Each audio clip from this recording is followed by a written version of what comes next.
Hello F1 fans! Welcome back to the F1 Masters podcast brought to you by AUBG Daily. As usual, I'm here, Harry is here, David is here, and we're going to discuss the 2025 Japanese Grand Prix, which was not the best. It was quite boring to be honest, but we still have to discuss it. So, starting off very quickly, I think, with the practice session, we had a very heavy crash of Jack Doohan. It is going to cost like a lot of money to the Alpine team, and his reasoning, I think, was he tried it on the simulator and he thought that he can like run it that way, but that was in a corner. He opened his DRS and the speed was very fast, which meant that the crash is very heavy. And I'm not sure like what was the idea behind that, but it ended up in a really heavy crash, and I think this is just yet another reason for Alpine to drop him in the sixth race and replace him for Franco Colapinto. I mean, I wouldn't rush it because I think he's been fine this season. I mean, this crash, sure, but I think he's been okay. I've seen worse drivers this year so far, so I don't see why. Definitely yes, but because of the stress before the season, and I think Alpine are looking for excuses to replace him with Colapinto, and he just gave them like a serious one. Another point is that Tsunoda looked close to Verstappen during practice, but we saw that didn't turn out to be true in quali and during the race. What else do you have to say about the practice? We saw actually Ryo Hirakawa debut in FP1. Was it his debut though? No, I think he had previous outings as well, but it was on home soil. So probably like in the last race or the second to last race of the last year. I think he did for Haas a practice session. Right. Okay, but I think we can move on to quali now. And I'll start off by saying that Lance Stroll is back to his usual performance. He was P20 in quali, and what we saw from him in the first two races is gone now. So, hello, Lance Stroll from before, let's say. You can just say hello, Lance Stroll. Yeah, okay, thanks. And actually, Esteban Ocon also had a poor quali. He was P18 and was really outperformed by Oli Behrman, which also turned out true in the race. Yeah, also other things. Yuki Tsunoda, even though he actually had a good Q1, Q2 messed up completely and qualified behind Liam Lawson, which was ironic considering they swapped their cars this weekend. That Red Bull situation is quite the predicament. It was a bit strange how Yuki's lap in Q2 was slower than his lap in Q1.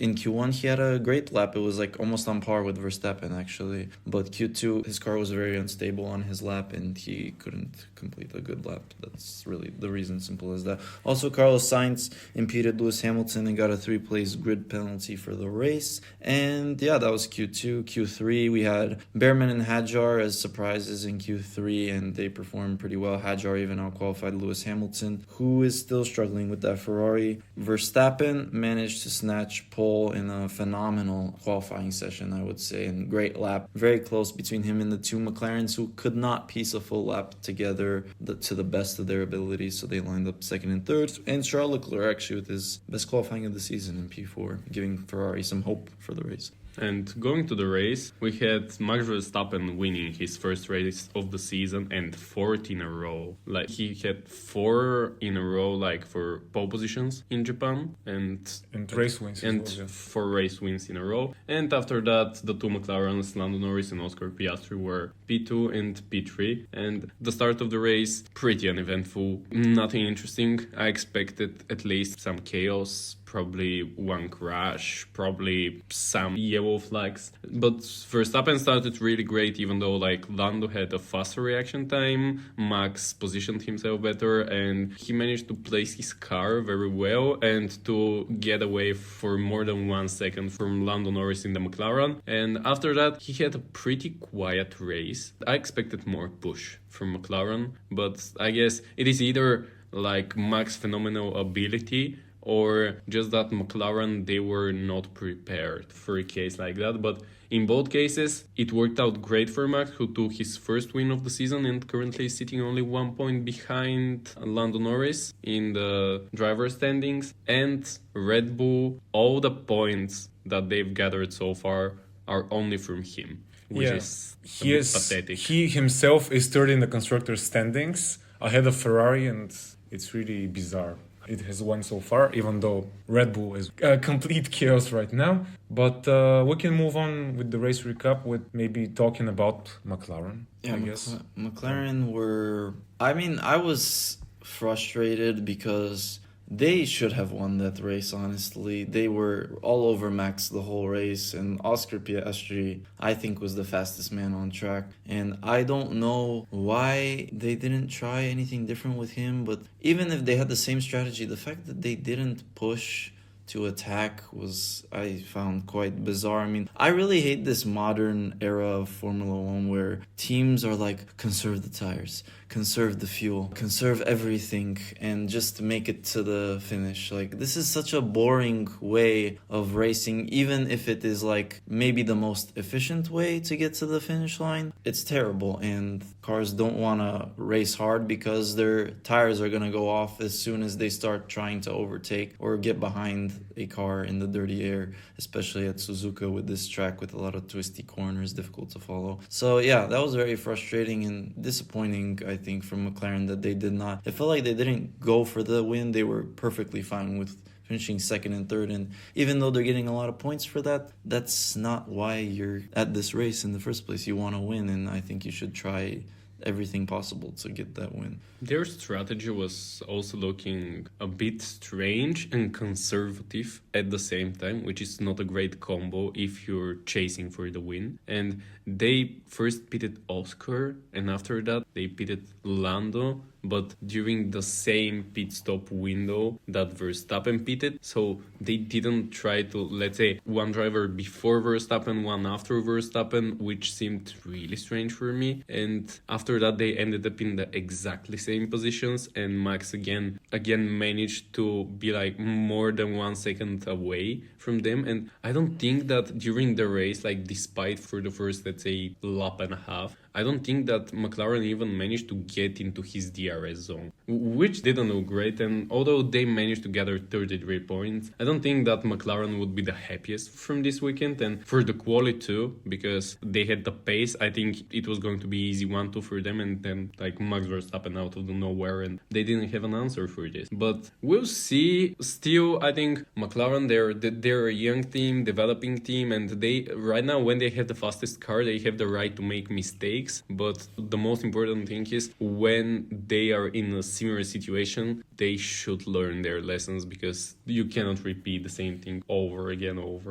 Also, like a small highlight of the weekend during the pit stop window of Verstappen and Lando Norris, Kimi Antonelli, who took the lead in the Grand Prix, becoming the youngest driver in F1 history to lead the Grand Prix. And I think that is pretty much like a very interesting highlight for Kimi till the end of the race. Yeah, he couldn't win it, even though this was his last chance to become the youngest ever winner, but at least he led the lap. And as you mentioned, the pit exit thing, I mean, Lando Norris, McLaren did a really good pit stop. He was like, it was 1 second faster than Red Bull's one, and he was right beside Max. And then at the exit, Lando just decided to try on the outside and overtake, but there was no space and he went on the grass, and he accused Max of leaving no space, even though I don't know what he expected. He wanted Max to just step on the white line. Vanish from there. Yeah, I don't know what Norris's point of view was, but I cannot agree with him because there was no space for him. He just should have waited for Max, I don't know what his idea was, but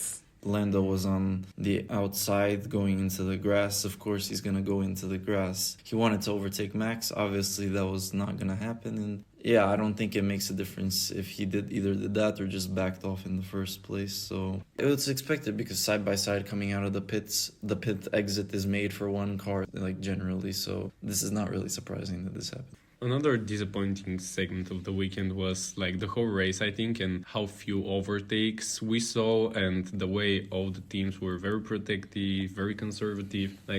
In the top 10, we only saw, I think, Lewis Hamilton overtaking Isaac Hadjar, which was quite expected. But Lewis Hamilton, not the best race for him, and that marks 3 in a row races where he's struggling for pace. Yes, he won the sprint race, but I don't think that equals, great performance from him. So I really want to understand like what is going to happen throughout the season and whether Lewis is going to continue with the struggle. Also, another thing that we should mention, Charles Leclerc before pretty solid race. I told you before we started recording that he played the usual role of George Russell. Throughout this race, we never saw him. We saw him only in the moment that we shouldn't have seen him, like when they gave a close-up of Charles Leclerc's pit stop while there was the incident between Norris and Verstappen. But still, Max Verstappen, he was so smooth, his qualifying lap amazing, the whole race he was very steady. His race engineer told him that he's allowed to push, and he just managed to preserve his car, his tires really well, and I think well-deserved win for him. Kimi Antonelli was pretty close to George Russell, but I think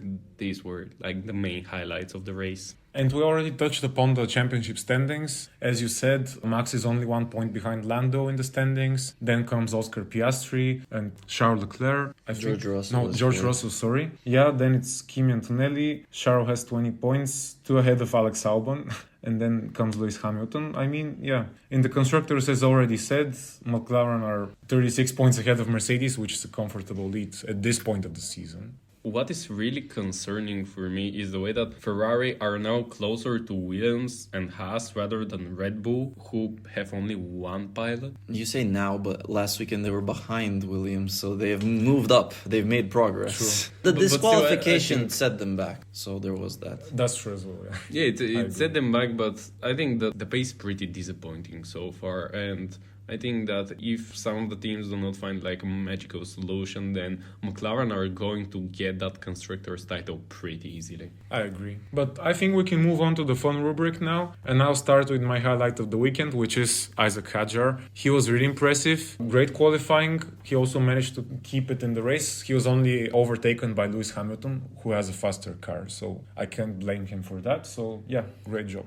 Yeah, shout out to Isaac Hadjar. I love that guy every race weekend more and more. He's incredible and actually is the Red Bull driver with the second most points this season. So there is that, even though he has not stepped in the Red Bull car yet. And he has more points than Lawson and Tsunoda combined. Like it is not very hard to do it, but still. I'm convinced that RB is better than the Red Bull, but I digress. My highlight of the weekend was Max's pole position because I did not expect that at all, and when he got pole, I jumped out of my seat. That was phenomenal lap, even though he got no purple sectors actually, but super consistent lap. And yeah, it was a statement. And the fact that after that on the team radio he like reacted like he was super hype about it, and I haven't heard Max this hype in a long time about the pole position, so I'm glad to see some emotion finally coming out of him. But yeah, he was fantastic this weekend and absolutely deserved the win.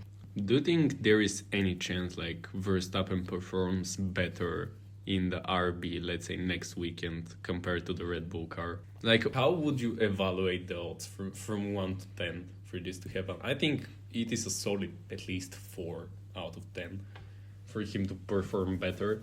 The RB is better. It's straight up better. I'm not even joking. I mean, Liam Lawson just switched cars and made it into Q2 for the first time. So Yuki Tsunoda, for the first time, did not make it into Q3 because he wasn't driving the RB. So, like, there is a pattern. Like, Max Verstappen, world champion in an RB, that would be insane. Great. That would be probably the craziest story since 2009. But for my highlight of the weekend, of course, it is Max Verstappen. I was fascinated with him this weekend, and that is why he's the best currently in the sport, and that is why I think he steadily goes to the conversation of top 5 of all time. Surprises and disappointments of the weekend. I can start with my surprise, and apologies to Kimi Antonelli. I was not familiar with his game, and I promise that I won't underestimate him again, because although he's only 18, I'm fascinated with him so far, and I'm sure that even if he doesn't get a win this season, I'm 99% sure that he would get at least 1, 2 or even 3 podiums throughout this season. So really hope for him to have a great season and after that great career. And for disappointment, the whole race. I mean, Suzuka did not deliver this time, and I hope next year we would have something better, because this has been pretty lame race. I mean, Suzuka's never really delivered, so difficult to overtake around here, especially with modern F1 cars in follow. So there's that issue with the cars, but nothing we can do about it. My surprise is not Kimi Antonelli, because I wasn't surprised by him. I expected this from Kimi. He's been great, and he will be a major force in F1 for years to come. My surprise, Max Verstappen, not really surprised by his performance, but surprised that he really managed to beat the McLarens on a weekend that I thought McLaren looked stronger than ever. Like, they were faster than what they were in the first two races, and Max still snatched pole position and kept them behind the entire race. Very impressed from him and surprised that he managed to pull it off. My disappointment is actually Oscar Piastri, because he should have dominated this weekend, in my opinion. He was very fast in qualifying. He had a horrible first sector, which ruined his second lap in Q3, but he should have gotten pole by like 2 or 3 tenths. And in the race, I was disappointed he did not attack Lando Norris. I don't care if he's your teammate. You want to win that world championship, you need to get past him and take some points away from him, because otherwise the team will run over you and give you more team orders. So I expected Oscar Piastri to win this race, and he didn't. So disappointed. My surprise is Kimi Antonelli, not because I didn't think that he would be there, but no, actually I didn't think that he would be so close to George Russell. He finished only 1 second behind him, that's why, even though I knew that he was really doing great until now. And my disappointment is Esteban Ocon, because he was miles behind Ollie Behrman. He was nowhere this weekend. He finished P18. Only Jack Doohan and Lance Stroll were behind him, which speaks volumes about his performance. And I'll actually move on with my predictions. The first one is again concerning Haas. It's P19 and 20 for them in Bahrain. Because of the preseason testing, they were awful on this track. And my second prediction is that Fernando Alonso will finally get points this year, because he had 2 DNFs, now he had a P11, so he's getting closer. Yeah, those are some interesting predictions, definitely. Mine are that one, McLaren will be off the podium, and I'm not just saying this because I hope that there's going to be different cars on the podium, but McLaren actually have terrible straight line speed, and Bahrain is a power track, and I think they will struggle on this track a little bit. Not a lot, but I think the other teams can catch up there. My other prediction is Pierre Gasly is going to get some points in that Alpine, the only team that is yet to score points this year. Pierre Gasly, even though he's not scored points, he's been fine this year, and I think that Alpine, especially with what they showed on testing on this track, should finally get some points this season. My prediction is that Williams are finally going to get double points, because their car looks alright. And from what we saw in Bahrain testing, especially from Carlos Sainz, who is the underwhelming driver so far, I hope that he would find his pace. Finally, we repeat that for a 3rd week in a row, but I really hope that he would find the right pace and that he's going to get to the points as well as Alex Albon, and that's why this is my prediction. And the other one is for Yuki Tsunoda in the Red Bull to get into Q3, but especially to be at least in the top 9. If you ask me why top 9, I don't have clear explanation, but I just feel like it, and I hope that finally we will see 2 Red Bull cars in Q3, hopefully, but in the I guess as well. Hopefully again. But as we know, you never know with Red Bull, especially with the second Red Bull seat. Like, we should make a whole episode probably explaining the curse of the second Red Bull seat, because it was fun like the first 1 or 2 years, but after that it is getting concerning. Like, what is the seat haunted or what? I don't know, but it definitely seems strange. Or just Verstappen maybe that good, but like, what are they giving the other person Honda Civic engine? I mean, yeah. I was gonna say, it's crazy how Pierre Gasly got so slandered for finishing like P9, P10, I feel like, in that era where the Red Bull was the 3rd fastest, like clearly 3rd fastest car, and now Q2 is enough of a performance for them to be like, okay, that was not so bad. Yeah, like, it's actually unbelievable. Probably Pierre, out of the 4 drivers, he was looking not that bad, and I think if they kept him for another few years, he would have made a really good number 2 pilot. But who am I to talk? Well, after our usual second Red Bull seat discussion, I think we can wrap up this episode. And this is all for today from us. We're looking forward to the next episode. Till then, like, subscribe, and follow us on AUBG Daily on Instagram and Facebook. And stay tuned for more of our content. Thank you, and remember, if you no longer go for a gap that exists, you're no longer a racing driver.